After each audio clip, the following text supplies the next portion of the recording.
Assalamualaikum warahmatullahi taala wabarakatuh. A'udzu billahi minasyaitonir rajim. Bismillahirrahmanirrahim. Alhamdulillahi rabbil alamin wa bihi nasta'in wal 'aqibatu lil muttaqin wa la 'udwana illa 'alal zalimin.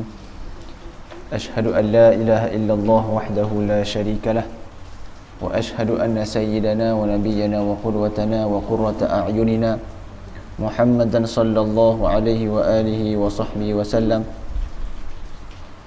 Allahumma salli wa sallim ala sayyidina Muhammadin miftahi babi rahmatillah adada ma fi ilmillah salatan wa salaman daimaini bidawami mulkillah wa ala alihi wa sahbihi wa man walah.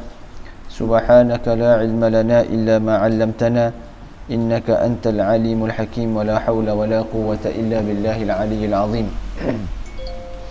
Qala rabbi shrah li sadri wa yassir li amri wahlul 'uqdatam min lisani yafqahu qawli. Nawaitu at-ta'alluma wat ta'lim wat tadhakkura wat tadhkir wan naf'a wal intifa' wal ifadata wal istifadah wal hatha 'ala at-tamassuki bi kitabillahi wa sunnati rasulih sallallahu alaihi wa alihi wa sahbihi wa sallam. Wad du'a ila al-huda wad dalalata 'ala al-khair ibtigha'a wajhillahi wa qurbihi wa thawabihi subhanahu wa ta'ala. Rabbi zidna ilma, Allahumma aftah alaina futuhal arifin warzuqna fahman nabiyyin, amma ba'du. Alhamdulillah thumma alhamdulillah, senantiasa kita merafa'kan syukur kita kepada Allah Subhanahu wa ta'ala yang senantiasa memberikan keizinan dan peluang kepada kita untuk berada dalam ketaatan, untuk berada istiqamah dalam majlis ilmu. Kita mengharapkan agar Allah Ta'ala memberikan peluang ini berterusan, berada dalam kebaikan, berada dalam ketaatan, berada dalam majlis ilmu sehingga ke penghujung nyawa kita, insya-Allah. Alhamdulillah, awal tahun baru 2024. Moga-moga tahun ini menjadikan tahun yang terbaik bagi kita. Andai kata tahun ini tahun yang terakhir untuk Allah Ta'ala memberikan peluang untuk kita berada di atas muka bumi Allah Ta'ala ini, maka biarlah jadikan kehidupan kita pada tahun ini tahun yang mendapat keridaan daripada Allah Ta'ala, tahun yang menguatkan lagi cinta kita pada baginda Nabi SAW, tahun yang memberikan kekuatan kepada kita untuk berterusan melakukan ibadah, datang ke majlis-majlis ilmu, datang ke majlis-majlis lawak pada baginda Nabi SAW, agar biar hidup kita ini diakhiri dalam keadaan kita berada dalam majlis-majlis sebegitu. Tak kisahlah majlis-majlis lawak, majlis-majlis zikir, majlis-majlis ilmu, bahkan kita nak Allah Ta'ala ambil kita ini dalam keadaan kita sedang berbuat taat pada Allah Ta'ala, kita sedang berbuat ibadah pada Allah Subhanahu wa ta'ala, dan Allah Ta'ala kurniakan kepada kita pengharapan yang penuh di sisi Allah Ta'ala, kita mendapat husnul khatimah dan boleh menyebut kalimah tauhid la ilaha illallah Muhammadur Rasulullah sebelum kita menghembuskan nyawa kita yang terakhir. Alhamdulillah, senantiasa kita bermuhasabah dirilah. Tahun ini, tahun lepas dah macam-macam dah kita buat, maka bertambah tahun, bertambah umur kita, maka pendeklah jangka masa kita di atas muka bumi Allah Ta'ala. Bukannya kita kena gembira sama, so tahun baru gembira, sunat bergembira dengan benda-benda yang baru. Tahun baru ke, boleh kereta baru ke, boleh rumah baru ke, boleh bini baru ke, tak? Sunat bergembira. Sunat bergembira, tapi bergembira dalam keadaan yang kita muhasabah diri kita. Bertambah tahun ini, kan perlu kita duk hurray, happy sangat, berhibur. Padahal hakikatnya bila tambah tahun ini, maka jangka masa kita dalam kehidupan ini semakin singkat, semakin berkurang. Maka kita tak tahu bila kita akan menghembus nafas yang terakhir, bila Allah Ta'ala nak tarik nyawa kita.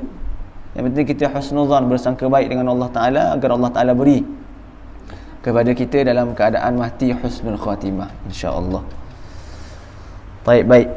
Kita menyambung kepada pengajian kita dalam kitab Nasaihud Diniyah wal Wasaya al Imaniyah, nasihat-nasihat agama dan wasiat iman, yang dikarang oleh pengarang kita Al-Imam Al-Musannif Al-Habib Abdullah bin Alawi Al-Haddad rahimahullahu ta'ala wa nafa'ana bihi wa bi'ulumihi fid darain amin radhiyallahu ta'ala anhu ila anqal. Kita berhenti pada muka surat 44 tadi perenggan yang atas itu. Kata Musannif rahimahullahu ta'ala, oleh itu maka hendaklah setiap mukmin itu berjaga-jaga supaya tidak melakukan dosa, malah sentiasa menjauhkan diri daripadanya. Andainya telah terlanjur melakukan sesuatu dosa, maka hendaklah menyegerakan taubat kepada Allah Subhanahu wa ta'ala. Sesungguhnya Allah Subhanahu wa ta'ala sentiasa menerima taubat hamba-hambanya serta mengampunkan segala dosa mereka, sedang Dia Maha mengetahui apa yang kita lakukan. Firman Allah Subhanahu wa ta'ala, "Wa man lam yatub fa ulaika humul zalimun." Baik. Pesanan daripada Al-Imam Abdullah bin Alawi Al-Haddad ini kepada kita menerangkan bahawa setiap mukmin ini perlu berjaga-jaga supaya tidak melakukan dosa. Kata Nabi SAW, kullu bani Adam khata' wa khairu khata'in at-tawwabun. Setiap anak Bani Adam ini mereka pasti melakukan kesalahan, pasti mereka akan melakukan dosa. Wa khairu khata'in at-tawwabun, dan sebaik-baik mereka yang melakukan kesalahan ini adalah mereka yang senantiasa at-tawwabun, senantiasa bertaubat pada Allah Subhanahu wa ta'ala. Tergelincir sekali bertaubat tu. Kadang-kadang kita ni orang panggil ghalabatis syahwah, tak terkalah dengan syahwat kita. Tak buat dah ni dosa ni, tapi tak kuat kita nak menahan. Tergelincir juga. Tahan dah mulut ni, tak mengupak ke orang. Dia tuang kopi depan kita. Tak tahu kopi tu ada benda dalam, jadi kau sedap nak cakap. Habis mengupak orang tu, mengupak orang ni. Tak tahan. Tahan dah mata kita ni daripada tengok benda-benda yang tak boleh. Ngopuang comel lalu depan mata. Sekali pandang salah pandang. Tak apalah. Tak. Allah Ta'ala kata benda, Nabi kata pandang pertama itu rezeki. Tak, betul. Kata. Tapi pandang yang bukan kita cari. Kita tengok boleh kok. Bukan kita cari ni. Cari mana? Tengok orang puang kok. Pakar-pakar ketak pergi pasar malang, pasar minggu. Cari. Ini pandang pertama. Salah tengok Allah. Lari dalam pandangan kita, tunduk pandangan kita. Dan pandangan yang kedua, bukan rezeki je lah. Diberi peluang tadi, terpandang. Dah habis pandang, pandang balik. Itu dah boleh dah lah. Itu bukan rezeki dah tu. Itu bala dah lah. Tak boleh pandang dah. Maka jaga mata kita, kerana tak mampu, terlepas juga.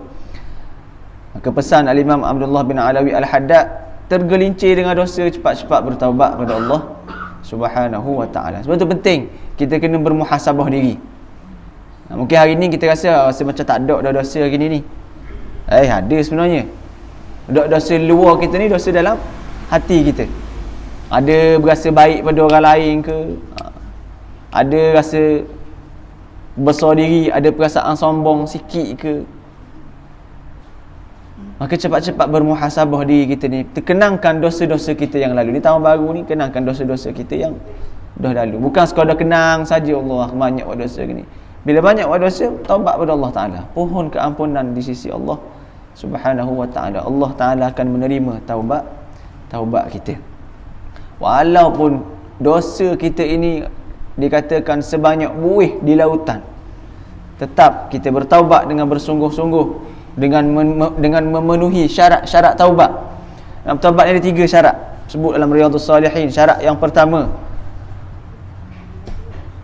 kita perlu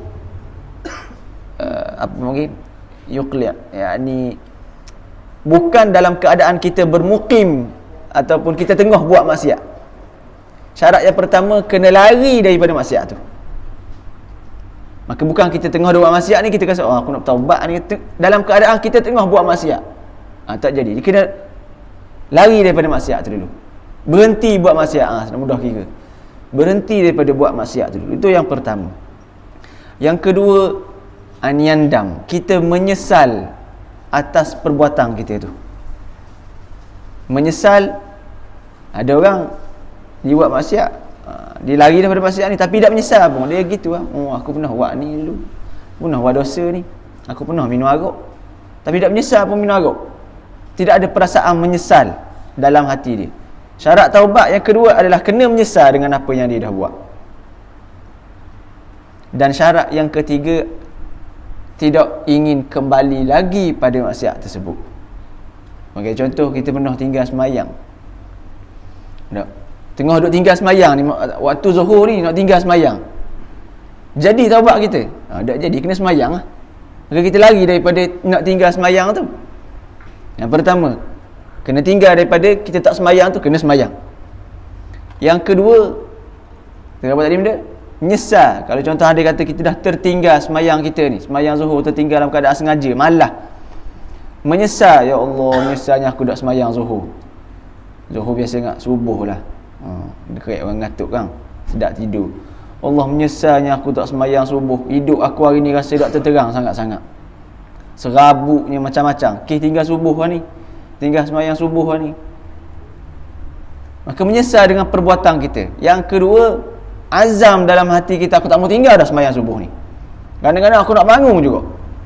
Buatlah gana-gana tainjang, gana-gana pun suruh mak kita jam muka kita ke kok pandai lah. Suruh adik kita mari tapor kita tengah tidur tu, tak nak bangun.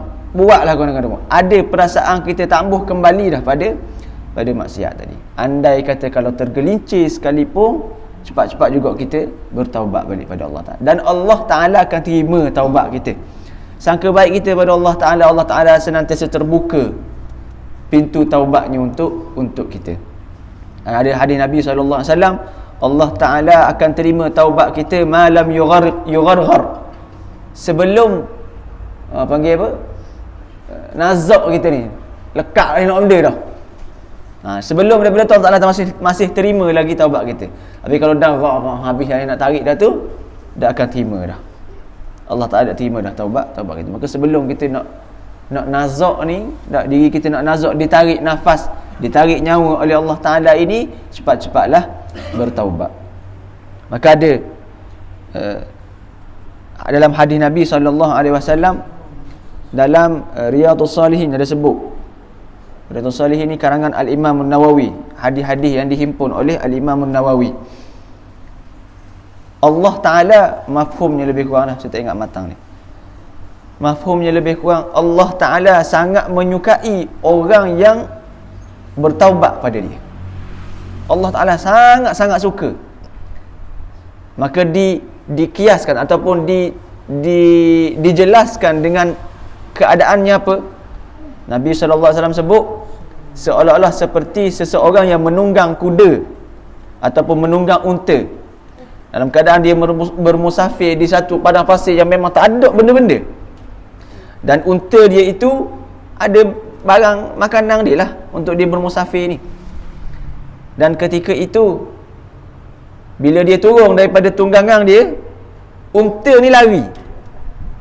Dalam keadaan kita duduk dalam pasir, tak ada benda ni, unta dia tu lari. Gimana perasaan kita kalau tak ada benda, air tak ada ni, orang pun tak ada, kita seorang diri nak bermusafir kosong, tak ada, unta pun lari. Dengan barang-barang kita atas tu pun dia buat lari belaka. Takutnya kita keadaan sebegitu.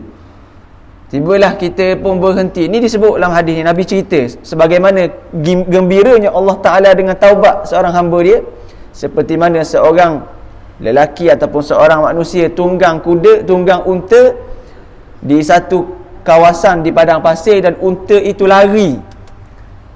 Dia turun, unta tunggangan dia itu lari dengan membawa makanan-makanan semua, buat lari.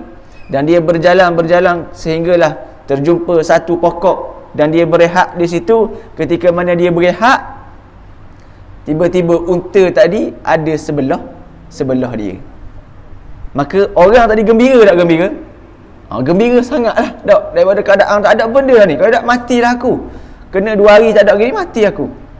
Maka ada balik unta ni, gembira dia sehinggakan, dalam hadis sebut ni, sehinggakan orang itu sampai tahap bertukar sebut. Dia kata, terima kasih ya Allah, engkau adalah hamba-Ku dan aku adalah Tuhanmu. Siapa tak terlalu gembira, siapa tak tukar lah. Engkau adalah hamba-Ku, aku adalah Tuhanmu. Ni faham balik lah, bukan kata dia ni dia salah. Siapa tak dia salah sebab dia gembira sangat. Kita kadang-kadang contoh kalau salah dah gembira sangat-sangat ni, ramai orang ada salah. Gembira sangat-sangat ni, ingat ke bini kita pergi peluk. Bukan bini kita. Sebagai contoh, salah. Itu terlalu gembira. Maka begitu juga Allah Ta'ala terlalu gembira apabila menerima taubat seorang hamba dia. Maka jangan pernah berhenti untuk taubat. Buat dosa, tersalah buat dosa, taubat pada Allah Ta'ala. Salah buat dosa, taubat pada Allah Ta'ala. Allah Ta'ala tak akan pernah, orang kata apa, puas, tak pernah lelah, sehinggalah dia hatta tamalu, kalian sendiri yang puas bertaubat. Allah Ta'ala tak akan puas menerima taubat seorang hamba dia. Maka pentingnya bertaubat. Nabi SAW juga sebut dalam hadisnya, ya ayyuhan nas tubu ilallah fa inni atubu fil yaum mi'ata marrah. Wahai sekalian manusia, bertaubatlah pada Allah Ta'ala, sesungguhnya aku bertaubat pada setiap hari 100 kali. Yakni beristighfar pada Allah Ta'ala 100 kali. Nabi SAW. Padahal Nabi tu ada dosa ke? Tak ada dosa pun. Maksum Nabi ni, tak pernah buat dosa. Ghafarallahu laka ma taqaddama min dhanbika wa ma ta'akhkhar. Diampunkan dosa sebelum, diampunkan dosa selepas. Tak ada dosa. 100 kali. Riwayat mengatakan, bukan riwayat, ulama menafsirkan hadis ini, Nabi SAW istighfar bukan sebab dia berdosa, bukan sebab dia buat kesalahan, tetapi di sisi dia itu, dia merasakan kekurangan dalam dia menjadi hamba kepada Allah Subhanahu wa ta'ala. Sallallahu alaihi wa alihi wasallam. Kita bangun semayang 2 rakaat tahajud pun berasa bangga dah, tuan. Berasa aku orang paling baik sekali dah. Nabi masih lagi beristighfar setiap hari 100 kali. Maka kita orang yang memang setiap hari akan buat dosa, lebih pada Nabi lah sepatutnya. Lebih pada Nabi SAW. Ada juga dalam satu riwayat, dalam Riyadhus Salihin juga, satu kisah seorang lelaki dikisahkan oleh Nabi SAW. Seorang lelaki pada zaman sebelum kalian, Nabi cerita pada sahabat lah. Seorang lelaki pada zaman sebelum kalian ini, dia telah membunuh 99 orang. Dia membunuh 99 orang. Bunuh seorang ni pun dah kira tak tahu nak kata mana, bunuh nyawa orang ni. 99 orang dah dia bunuh. Maka dia pun tanya kepada seorang lelaki, dia kata, aku nak bertaubat, aku menyesal dah buat benda ni, aku nak bertaubat, adakah Allah Ta'ala akan terima taubat aku?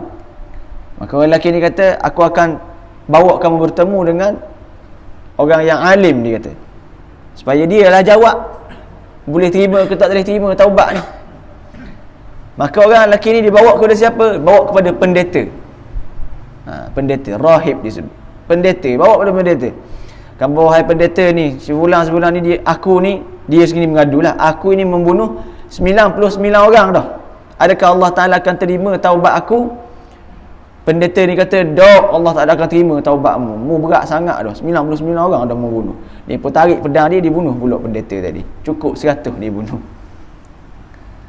Dia nak buat hatilah. Habis 100 orang dia bunuh.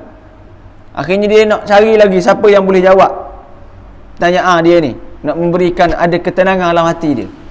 Jalan-jalan berjumpa dengan seorang alim lagi, dan memang orang alim ni adalah orang yang beriman pada Allah Ta'ala. Jumpa dia, ditanya, aku dah bunuh 100 orang dah, genap 100 orang, tadi pun aku bunuh orang 100 orang dah aku bunuh. Aku nak tanya dan aku nak bertaubat. Andai kata kalau aku bertaubat, adakah Allah Ta'ala akan terima taubat aku? Orang alim ini jawab, ya, Allah Ta'ala akan terima taubat kamu. Bagaimana aku nak tahu, aku nak cara untuk aku bertaubat pada Allah Ta'ala ni, supaya Allah Ta'ala terima taubat aku? Kata orang alim tadi, kamu pergi ke suatu tempat ini, berpindah daripada tempat kamu, yakni berhijrah daripada tempat kamu ni ke tempat yang lain. Satu kampung ini, orang di kampung ini beriman pada Allah Ta'ala, beribadah pada Allah Ta'ala, orang kampung ni orang baik-baik belaka. Gilah kampung tu. Kamu jangan duduk di kampung kamu ni. Kampung kamu ni dalam kegelapan, dalam zulmah, buat dosa banyak, takut lagi jadi balik. Pentingnya suasana. Nak khabar juga masuk sini, pentingnya kepada suasana. Kita nak berubah, nak jadi baik, cari kawan yang boleh buat baik kita. Maksudnya boleh bawa kita kepada kebaikan. Kawan dengan orang jual minyak wangi, wangi lah kita. Tapi kalau kawan dengan orang tukang besi, dia bau besi tu, bau besi bakar tu kan, bau situ. Maka berkawan kita ni dengan siapa? Suasana kita bagaimana? Kita kawan dengan orang yang memang suka hiburan. Hiburan lah kita pergi. Malam tahun baru kita pergi joget. Malam tahun baru kita pergi konsert. Kawan kita ni orang yang soleh, suka pergi majlis ilmu, suka pergi majlis lawak. Malam tahun baru cari majlis lawak ni. Ngata ada kan? Terengganu pun ada. Kuala Lumpur ada, Melaka ada, Kelantan ada, Melaka. Kawan dengan orang ni, dia akan bawa kita pada kebaikan. Maka kata orang alim tadi, pergi kepada kampung ni. Jangan stay pada kampung ni. Kampung ni berat. Pergi kampung ni. InsyaAllah kamu boleh berubah di sana. Maka hijrah dia.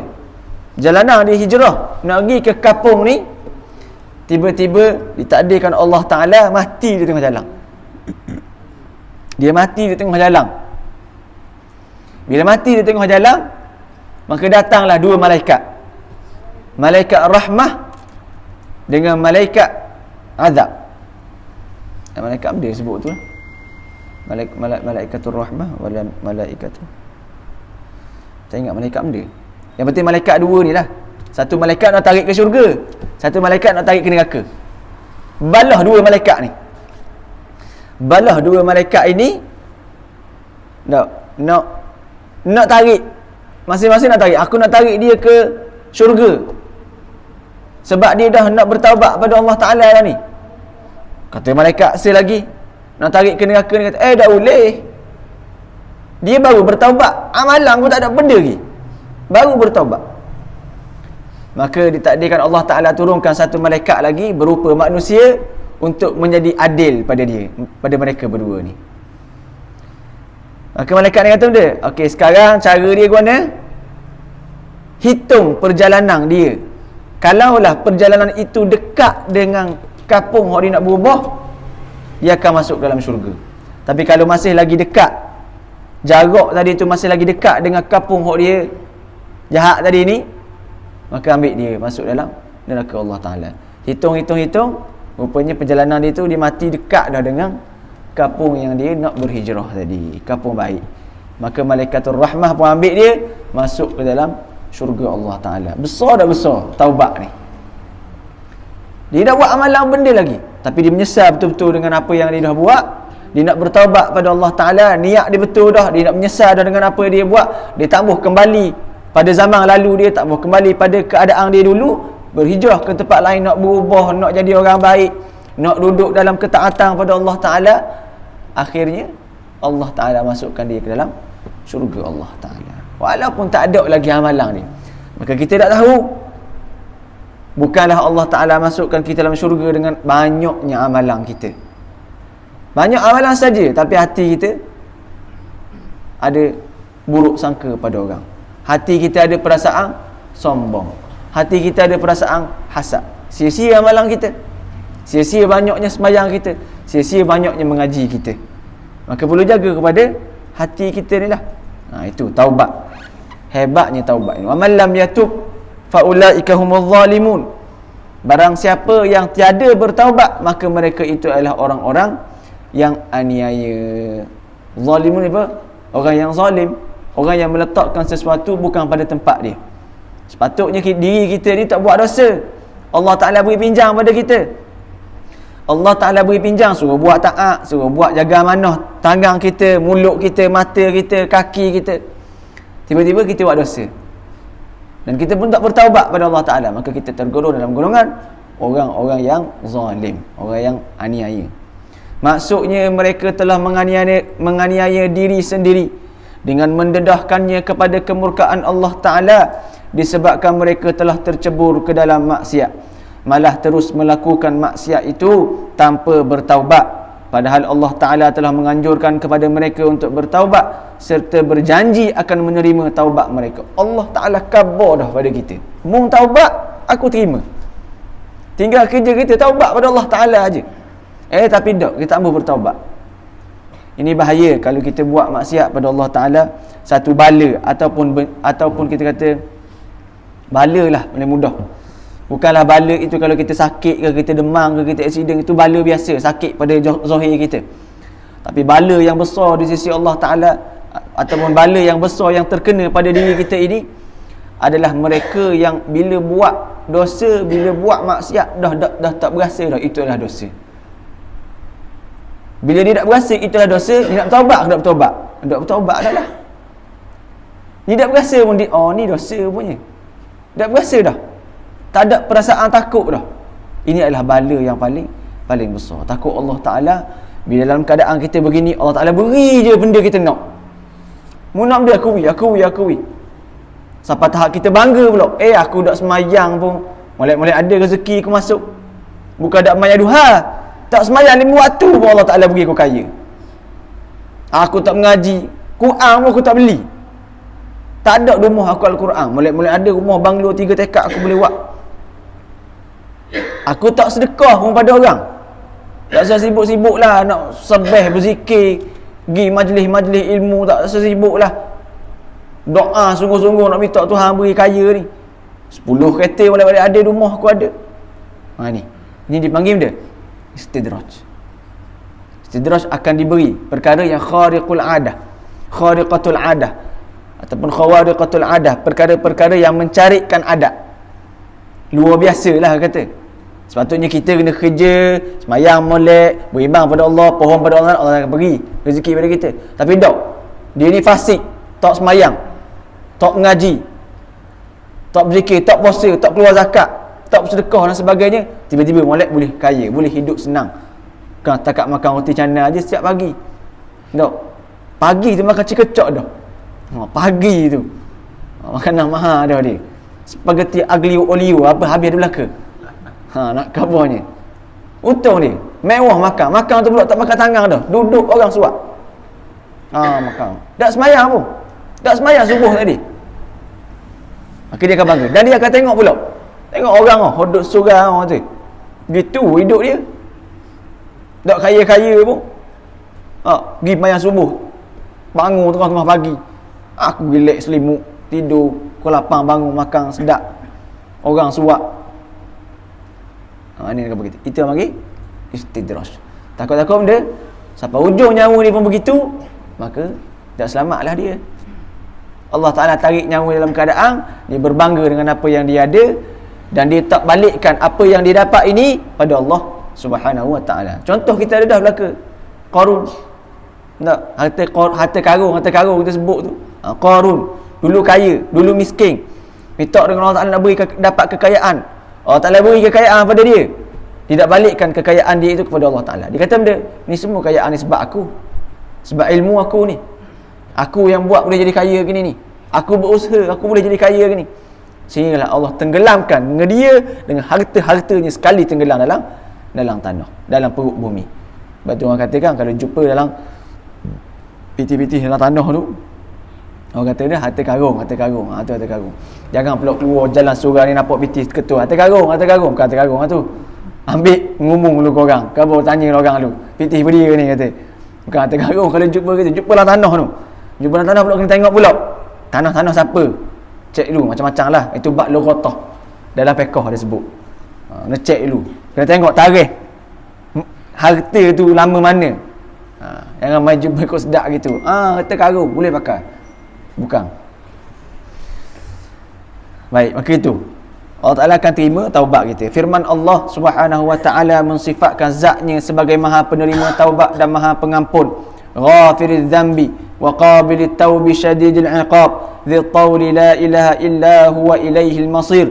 Tuhan pengampun dosa, penerima taubat, sangat keras siksanya dan amat besar kurniaannya. Tiada Tuhan melainkan dia, kepadanya kesudahan segala tujuan. Ada dalam satu, kalau tak silap ni bukan, wallahualam, hadis kita lah. Saya terpandang dalam kitab tafsir Ibnu Katsir. Mungkin hadis kot. Dia kata benda, kalaulah orang mukmin ini dia tahu betapa besarnya uqubah ataupun siksaan Allah Ta'ala, ma tami'a min jannati. Orang mukmin tak akan berebut bersungguh nak dapat syurga Allah Ta'ala. Sebab dia kalau dia rasa betapa besarnya uqubah ataupun siksaan Allah Ta'ala bagi orang yang buat dosa, dia tak akan rasa sanggup nak aku nak syurga, aku nak dapat syurga. Rasa macam tak layak pun nak dapat syurga. Saya kata kalau aku buat dosa gini, Allah Ta'ala seksa gini ni, rasa tak, Allah tak layak dapat syurga. Sebab itu Imam Syafi'i buat syair dia, ilahi lastu lil firdausi ahla wala aqwa ala naril jahimi. Faham tak? Faham kan? Wahai Tuhan, aku tak layak nak masuk dalam syurga-Mu, dan aku tak kuat nak duduk dalam neraka-Mu, nak tahan siksa neraka-Mu. Waktu orang hak tak faham ni, dia kata benda, nanti Imam Syafi'i nak duduk mana? Nak duduk tengah-tengah. Siapa cakap pasal Imam Syafi'i gitu? Maksudnya dia, Imam Syafi'i nak kabar rendahnya diri di sisi Allah Ta'ala. Imam Syafi'i, mazhab kita bakar ni, mazhab kita semayang, Imam Syafi'i, mazhab kita, dia sendiri pun kabarlah keadaan, ya Allah, aku ni nak kata banyak dosa, tak layak duduk syurga-Mu. Nak kata aku boleh masuk syurga sebab amalan aku, Allah memang tak layak dah. Tak layak aku nak duduk syurga. Tapi kau dah, kalau aku tak layak gini, dah kan aku nak masuk dalam neraka pun, aku tak sanggup nak masuk dalam neraka pun. Pek maceh tu dah letak 2 saat di jari ni pun tak sanggup dah. Dak nanti api lama-lama dak pegang kepala dia tu, pegang 3 saat, pegang gini pun lari dah tangan kita, betul lagi pegang api. Itu maksud Al-Imam Syafi'i. Kena faham molek. Tak layak kita ni nak kata aku baru semayang 2 tahajud, 2 kali tahajud, 2 rakaat mayang tahajud malam, aku boleh masuk syurga dah. Tak salah.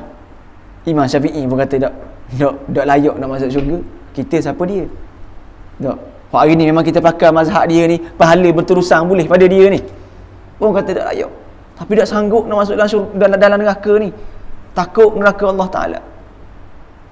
Maka itu, kalaulah orang mukmin itu merasakan besarnya siksaan Allah Ta'ala, maka mereka tak akan rasa nak ambil syurga. Dan kalaulah orang kafir itu faham betapa besarnya rahmat Allah Ta'ala, mereka akan berebut nak dapat syurga Allah Ta'ala. Allah Ta'ala rahmat Allah Ta'ala ini. Kita hari ni kalau andai kata tak, Allah Ta'ala, kita ni buat dosa pagi ni, boleh ada, boleh makan, boleh minum, boleh, Allah Ta'ala beri peluang, ambil dulu. Tapi ingat ke aku beri ni, ingat ke aku ni, tengah ada sedap-sedap, Allah beri ujian sikit, dah ingat lagi, beri sikit lagi ujian, siapa ingat aku, dah ingat mati kamu ni. Ni gitu. Masih lagi Allah Ta'ala beri peluang pada kita untuk bertaubat pada Allah Ta'ala, beri peluang untuk ingat kita pada Allah Subhanahu wa Ta'ala. Taib. Cubalah renungkan ayat ini dan perhatikan maksud yang terkandung di dalamnya, dari pengertian yang mulia dan rahsia yang amat berkesan, yang boleh membangkitkan perasaan takut dan harapan, serta gemar dan gerun dan sebagainya. Perasaan takut dan harapan ini kita sebut, iaitu kita berjalan atas jalan al-khauf war-raja. Nak sebut itu kan, bukan rojok. Al-khauf, takut pada Allah Ta'ala, dan ar-raja, harapan pada Allah Ta'ala. Jangan takut saja dengan siksaan Allah Ta'ala, takut dengan ukubah yang Allah Ta'ala berikan pada kita kalau kita buat dosa. Jangan takut saja, tapi kita masih ada harapan kita, dengan berharap apa yang kita buat ini Allah Ta'ala ampunkan dosa kita, dengan harapan Allah Ta'ala matikan kita dalam husnul khatimah, dengan harapan walaupun aku ni banyak dosa, aku nak lagi, berharap lagi pada syurga Allah Subhanahu wa Ta'ala. Wa ma yatadhakkaru illa man yunib fad'ullaha mukhlishina lahuddin. Dan tiadalah yang mengambil peringatan melainkan orang yang kembali ke pakal jalan, maka serulah Tuhanmu yang penuh tulus ikhlas beragama kepadanya. Taib. Tajuk yang lepas pada tu pula, sebaik-baik hati yang bersih dan lunak. Lunak ni hati yang lembut lah. Kadang-kadang suara boleh jadi lunak juga tak? Suara sedap kan? Bersih hati ini, hati yang bersih dan hati yang lembut. Sayyidina Ali radhiyallahu ta'ala anhu ataupun karramallahu wajhah berkata, ada pun bagi Allah Subhanahu wa taala di bumi ini bejana-bejana. Yang ni mana bejana ni? Bekah-bekah. Ada tempat-tempat. Iaitulah hati manusia. Sebaik-baik hati ialah hati yang bersih, tegas dan lunak. Bersih, tegas dan lunak. Kita katakan dia ada syarah lagi. Kemudian beliau menjelaskan pula maksudnya bersih dalam keyakinan. Bersih yang pertama, bersih, tegas, lunak. Bersih yang pertama adalah bersih dalam keyakinan, tegas dalam urusan agama dan lunak dalam pergaulan dengan kaum muslimin. Hati kita kena ada 3 benda ni. Yang pertama bersih, hati bersih. Yang kedua ada hati kena tegah. Dan yang ketiga ada hati kena lunak. Disebut bersih benda, bersih, suci dalam keyakinan kita pada Allah Ta'ala. Akidah kita kena bersih. Tegas, tegas dalam urusan agama. Kalau buat gini sah, ada buat gini salah, kena tegah, kena khabar korang. Kalau buat gini dosa ni, Allah Ta'ala larang kita ni buat ni, minum arak, jangan minum arak, kena tegah. Jangan berzina, kena tegah. Jangan buat maksiat, jangan tinggal sembahyang, tegah. Jangan dok tinggal sembahyang, dah apa lalu hari ni esok sembahyang. Alih. Kena tegah. Itu masuk. Yang kedua, lunak dalam pergaulan. Pergaulan kita dengan sesama muslim. Jangan dok tegah semua. Jangan tegah dalam pergaulan kita. Sekarang-sekarang nak tegah semua. Tengok dia ni, Allah, takut semua tengok dia. Capur pula muka dia memang orang takut dah. Dok rajin senyum. Misal pula cokeng ni. Kau takut orang. Cakap sekarang kau tak terima. Kalau orang buat bincang kau, nak keputusan dia lah. Tak boleh terima keputusan orang lain. Ada juga kena tegah. Tapi nak apa? Lunak ni. Nak juga lunak dalam pergaulan. Seperti mana Rasulullah sallallahu alaihi wasallam lunak dalam pergaulan dengan sahabat-sahabat dia. Ada kala Rasulullah tegah, ada. Tapi bab dia urusan agama. Tegah Rasulullah. Tapi dalam pergaulan jaga perasaan orang. Kadang dah cakap kita ni, kita berasa galak, tak suka. Sudah dia berasa hati. Bahaya kita tau. Dia berasa hati. Tugas kita ni nak menggembirakan semua saudara muslim kita. Idkhalus surur. Baik tu Nabi kata dia, la tahqiranna minal ma'rufi syai'an walau an talqa akhaka biwajhin talib. Jangan kamu remehkan perkara baik walaupun kamu bertemu dengan saudara kamu dalam keadaan dia tengok kamu, dia gembira. Tengok benda pun, dia tengok kita, dia gembira dah. Buat payah nak beli kita tu. Orang tengok kita kok, Allah, gembira tengok dia. Ada, tak ada dia rasa, rasa lain hari ni kata tak ada dia ni. Itu idkhalus surur. Tengok kita dah benda ni, tapi kita dah gembirakan saudara kita. Sebab dia, lunaknya pergaulan kita dengan dia. Comelnya pergaulan kita dengan dia. Ni kok, kalau dia ada tu orang stres dah. Tak. Bukan kata dia tu. Orang naik surga tu tengok selipar. Ada dia. Tengok selipar dia. Selipar dia pun orang kenal dah. Selipar dia pun orang benci dah. Susah kalau hidup gini. Maknanya ada something wrong lah tu. Pergaulan dia dengan orang tu. Tak ada lunak lah tu. Tak comel lah tu. Cakap dia mungkin nampak galak. Dia ni orang kelakar. Tapi kok orang tak berakhir mana dia kata. Sebab apa ada tu. Cakap-cakap dia membuatkan orang berasa hati. Gurih hati orang. Ini. Kena jaga. Lunak dalam pergaulan dengan kaum muslimin. Yang dimaksudkan dengan keyakinan ialah keteguhan dan penguasaan iman dalam hati sehingga menimbulkan ketenangan sebagaimana yang dipohonkan oleh Nabi Ibrahim alaihi wassalatu wassalam kepada Allah Subhanahu wa taala sesuai dengan apa yang diceritakan kepada kita oleh Al-Quran. Qala awalam tu'min qala bala walakin liyatma'inna qalbi. Allah berkata kepada Nabi Ibrahim, apakah engkau tidak percaya? Tak beriman ke? Tak percaya ke? Jawab Nabi Ibrahim, bahkan agar hatiku menjadi tenang. Bahkan dia bukan setakat aku beriman ni. Bila aku beriman, hati aku jadi tenang. Tak. Nabi Ibrahim tak dicampur dalam api. Secara adatnya kalau bakar dalam api habis lah. Tak. Tapi Allah Taala perintahkan. Sebab iman Nabi Ibrahim kuat. Allah Taala perintahkan api. Qulna ya narukuni bardan wa salama. Wahai api, jadilah kamu sejuk. Maka kata Nabi Ibrahim, Tidak ada tempat yang paling nikmat bagi aku ketika duduk di dunia, aku duduk dalam api itu. Sebab dia api jadi sejuk. Aku duduk dalam api itu, tak terbakarnya, sejuk pula duduk. Qulna ya narukuni bardan wa salama. Sebab dia dalam api itu jadi sejuk, dan dalam keadaan aku selamat duduk dalam api itu. Kata Nabi Ibrahim, itu tempat paling nikmat aku. Kata ketika mana aku duduk atas dunia. Sebab dia jadi tenang, iman Nabi Ibrahim kuat. Maka gitu juga kita. Kalau mudah kita ni nak bersih hati kita ni, kadang-kadang hak paling banyak sekali kau dok percaya pada rezeki. Payah percaya pada rezeki kita. Ni. Nak kena ada juga nampak benda hak masuk. Kalau tak masuk kau ada rezeki ni aku ni. Sebab dia rasa rezeki itu adalah duit saja.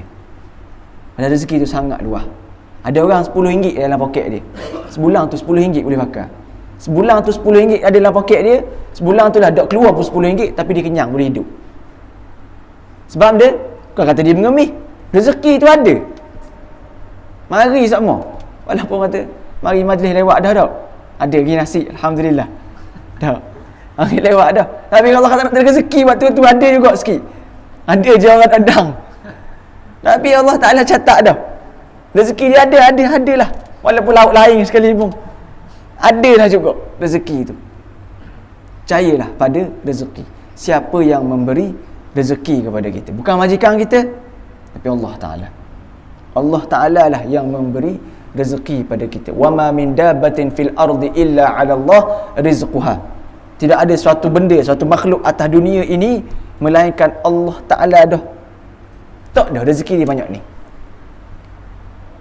Ada orang sungguh kerjalah tara mana sekalipun, tapi gitulah rezeki dia.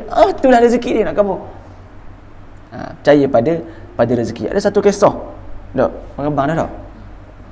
Ada satu kisah bab rezeki ni. Ingat tak ingat kot kisah ni.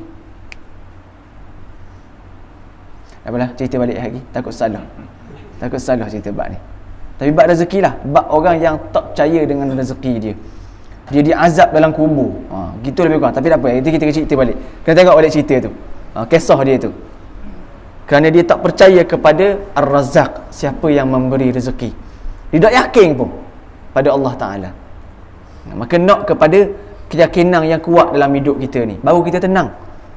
Ada kali kita tak yakin ni, sebab tak yakin ni lah jadi hidup kita jadi kelang kabut, jadi serabut. Sebab dia, bila ada masalah, kita cari cara nak selesai masalah dulu. Tak? Dalam keadaan sampai kita tinggal hubungan kita dengan Allah Ta'ala. Ada masalah ni, nak cari selesai dulu. Kena selesai dulu masalah ni. Tak, ada benda lain boleh selesai. Aku kena cari cara nak selesai. Cari orang tu, cari orang ni, cari. Dia tak cari pun Allah Ta'ala. Ni. Wa man yattaqillah yaj'al lahu makhraja wa yarzuquhu min haitsu la yahtasib. Siapa yang bertakwa pada Allah Subhanahu wa Ta'ala, Allah Ta'ala akan beri dia jalan keluar. Yaj'al lahu makhraja. Dok kita. Tinggal lu Tuhan. Tinggal lu mengaji. Tinggal lu sembahyang sunat. Aku nak selesai masalah ni dulu. Aku nak cari orang tu. Cari orang ni yang boleh selesai masalah aku ni. Tak ada pun tak ada doa tu. Siapa yang beri masalah? Allah juga beri masalah.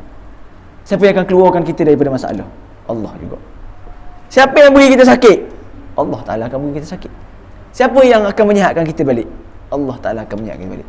Cuma hak lain tepi-tepi dari ni jadi benda asbab untuk kita dapat benda tu. Nak selesai masalah, takwa pada Allah Ta'ala dulu. Jaga hubungan dengan Allah Ta'ala. Lepas tu baru kita slow-slow cari. Dalam keadaan kita cari Allah Ta'ala redha usaha kita. Barulah kita jumpa jalan. Wa may yattaqillah yaj'al lahu makhraja. Bukan jalan keluar yang Tuhan beri. Wa yarzuquhu min haitsu la yahtasib. Dan Allah Ta'ala akan beri rezeki yang tak sangka-sangka pun. Allah ni rezeki. Rupanya jalan keluar dia gini. Rezeki tambah pula. Kena ujian ingat ke kau teruk hidup kita. Rupanya ujian ini menambah lagi rezeki kita. Maka jaga. Kita sakit sekalipun, jangan bergantung. Bukan nak kata jangan bergantung sangat dengan doktor, bukan. Itu asbab kita. Ke memang Panadol tu akan beri kita hilang sakit kepala. Telanglah guana-guana pun, cocoklah, tapi Tuhan tak beri kita sihat. Tak sihat juga. Sakit jatuh, masuk habis ni macam-macam ni. Masuk macam-macam dah ni. Benda panggil stangnya, belongnya masuk belaka dah. Nak suruh molek nafas ni. Lepas 2 hari operate mati. Apa? Salah doktor pula. Apa cari doktor ni pada cari Tuhan. Naknya gitu. Nah, kemudian itu asbab kita usaha. Yang berikan siapa dia? Allah Ta'ala juga. Ada orang tak itu nak masuk ni. Tapi Allah Ta'ala beri dia sihat. Dia sihat lah juga. Ada orang tak makan Panadol pun. Sakit kepala ni, orang ni kata makanlah Panadol biar sihat. Dok tak mau makan Panadol. Tiba-tiba Tuhan beri sihat. Lepas tu function dia Panadol. Aku sihat mulai ada dah ni kata. Sebab dia bukan Panadol beri. Kita cuma usaha. Ada orang sakit kepala. Aku kena makan Panadol. Minta ya Allah beri sembuh nak kena makan Panadol ni. Allah sihatkan. Adakah sebab Panadol tadi? Tak. Yakin dia pada Allah Ta'ala. Dia hanya berusaha saja untuk cari jalan. Allah Ta'ala beri kesihatan pada dia. Pentingnya kepada kita ini adalah keyakinan dalam hati kita. Yakin kepada semua benda apa yang Allah Ta'ala dah tercatat untuk kita. Gitulah. Wallahu a'lam. Akan datang kita akan masuk. Sambung lagi insya-Allah. Wallahu ta'ala a'lam. Apa yang baik itu datang daripada Allah Ta'ala, apa yang kurang datang daripada diri saya sendiri. Bismillahirrahmanirrahim. Allahumma ja'al hadha jam'an marhuma wa tafarruqna min ba'di tafarruqan ma'suma wa la taj'al illahumma fina wa la ma'na shaqiyan wa la matrudan wa la mahruman bi rahmatika ya arhamar rahimin. Allahumma faqihna fid din wa 'allimna ta'wil wa hina siratal mustaqim siratal ladzina an'amta 'alaihim minan nabiyyin wasiddiqin wasyuhada'i wassalihin wa hasuna ilaika rafiqa ya arhamar rahimin. Sallallahu ala sayyidina Muhammad wa ala alihi washabbihi wasallam. Alhamdulillahi rabbil alamin. Assalamualaikum warahmatullahi taala wabarakatuh. Subhanakallahumma wa bihamdika